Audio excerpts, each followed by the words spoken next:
তপতির cook হাউসে সবাইকে স্বাগত। আজকের রেসিপি বাটার পনির। বাটার পনির বানানোর জন্য প্রথমেই একটা পাত্রের মধ্যে কিছুটা সরষের তেল, কাশ্মীরি লঙ্কার গুঁড়ো নিয়ে ভালোভাবে মিশিয়ে নিচ্ছি। তারপর হলুদ গুঁড়ো, ধনে গুঁড়ো, জিরে গুঁড়ো, ব্ল্যাক সল্ট অর্থাৎ বিট লবণ, আদা রসুনের পেস্ট, ধনে পাতা, কসুরি মেথি, গরম মশলা, টক দই, এগুলো সব দিয়ে খুব ভালোভাবে মিশিয়ে নিচ্ছি। এদিকে বাজার থেকে ফ্রেশ চিকেন নিয়ে নিয়েছি, খুব ছোটও নয়, একটু মাঝারি টুকরো। তারপর এগুলো ওই মিশ্রণটার সঙ্গে দিয়ে স্বাদ মতো লবণ দিয়ে দিলাম আর অল্প লেবুর রস। এখানে লেবুর রসের বদলে ভিনিগার দেওয়া যেতে পারে। ভালোভাবে মিশিয়ে নিচ্ছি। খুব ভালোভাবে মিশিয়ে নেওয়ার পর এটা 1 ঘন্টার মতো ঢেকে রেখে দিলাম। এদিকে কড়াই গরম হয়ে গেছে, একটু বাটার দিয়ে দিলাম, সঙ্গে অল্প সাদা তেল, সাদা জিরে দিয়ে দিলাম। জিরেটা একটু গন্ধ ছাড়লেই ওর মধ্যে পেঁয়াজ কুচি, পেঁয়াজটা অল্প নেড়ে চেড়ে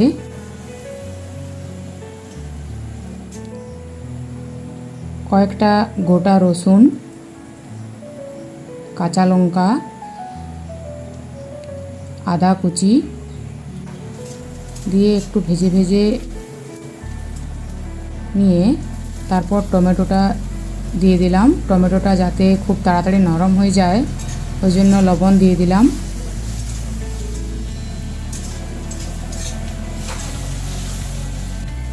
কাজু দিয়ে দিলাম।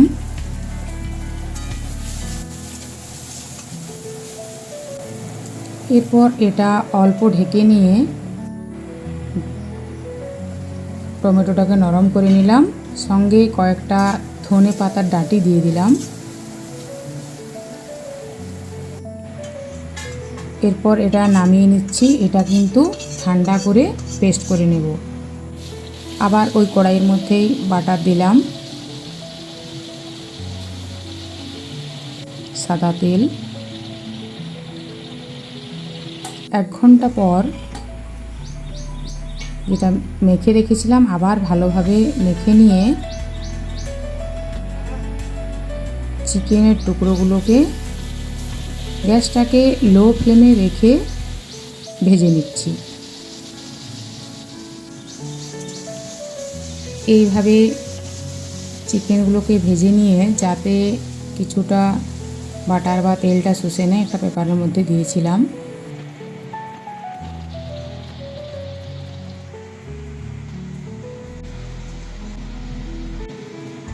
আর এদিকে এই মিশ্রণটাও ঠান্ডা হয়ে গেছে। এর সাথে একটা এলাচ দিয়ে দিলাম।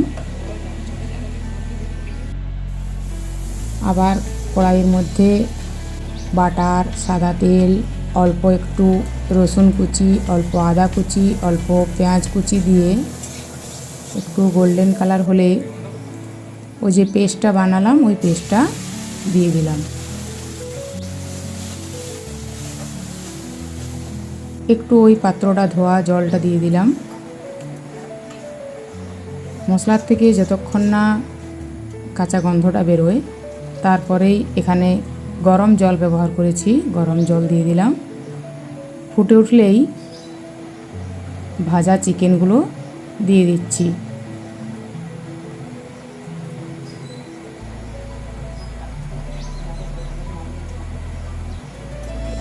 এরপর অল্প নেড়ে চেড়ে নিয়ে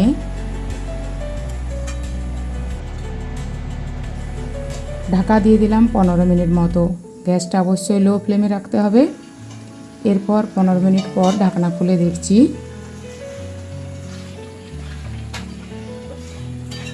একটু ভালোভাবে নেড়ে নিচ্ছি যেহেতু কাজু দেওয়া আছে। এরপর যোগ করে দিলাম ফ্রেশ ক্রিম, ধনে পাতা।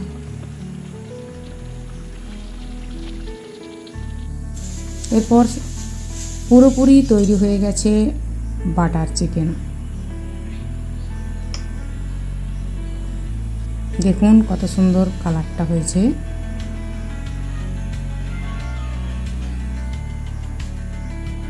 শেষে গার্নিশিংয়ের জন্য অল্প ফ্রেশ ক্রিম আর অল্প ধনেপাতা দিয়েছি। লাচ্ছা পরোটা যোগে পরিবেশন করুন।